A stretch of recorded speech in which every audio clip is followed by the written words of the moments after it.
తెలంగాణలో రాజకీయాలు ఆసక్తికరంగా మారుతున్నాయి. బీఆర్ఎస్ నేతలు ఒక్కొక్కరిగా కాంగ్రెస్ పార్టీలో చేరిపోతున్నారు. ఇప్పటికే 6 సిట్టింగ్ ఎమ్మెల్యేలు కాంగ్రెస్ కండువా కప్పుకోగా పలువురు మాజీ ఎమ్మెల్యేలు, ఎంపీలు కూడా కాంగ్రెస్ గూటికి చేరుకున్నారు. రేవంత్ రెడ్డి మొదలుపెట్టిన ఆపరేషన్ ఆకర్ష్లో భాగంగా మరికొంతమంది కీలక గులాబీ నేతలు కాంగ్రెస్ తీర్థం పుచ్చుకునేందుకు సిద్ధంగా ఉన్నారంటూ వార్తలు వినిపిస్తున్నాయి. మరో 10 మంది ఎమ్మెల్యేలు కూడా రేపో మాపో కాంగ్రెస్ కండువా కప్పుకోబోతున్నారంటూ సోషల్ మీడియాలో వార్తలు తెగ వైరల్ అవుతున్నాయి. ఈ క్రమంలోనే మహేశ్వరం ఎమ్మెల్యే సబితా ఇంద్రారెడ్డి కూడా పార్టీ మారేందుకు సిద్ధమయ్యారనే ప్రచారం నడుస్తోంది. ఈ వార్తల నేపథ్యంలో సబితా ఇంద్రారెడ్డి స్పందించారు.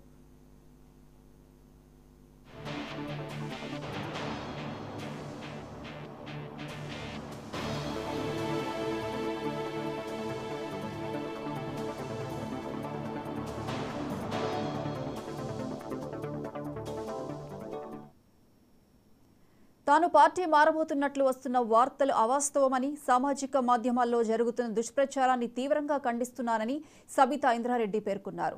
తప్పుడు ప్రచారం చేయవద్దని ప్రసార మాధ్యమాలకు విజ్ఞప్తి చేశారు. బీఆర్ఎస్ పార్టీలో తనకు కేసీఆర్ సముచితమైన స్థానం కల్పించారని, పార్టీ మారాల్సిన అవసరం కానీ ఆలోచన కానీ ఏమాత్రం లేదని ఆమె స్పష్టం చేశారు. బీఆర్ఎస్ పార్టీలోనే కేసీఆర్ నాయకత్వంలోనే పని చేస్తానని సబితా ఇంద్రారెడ్డి ట్వీట్ చేశారు.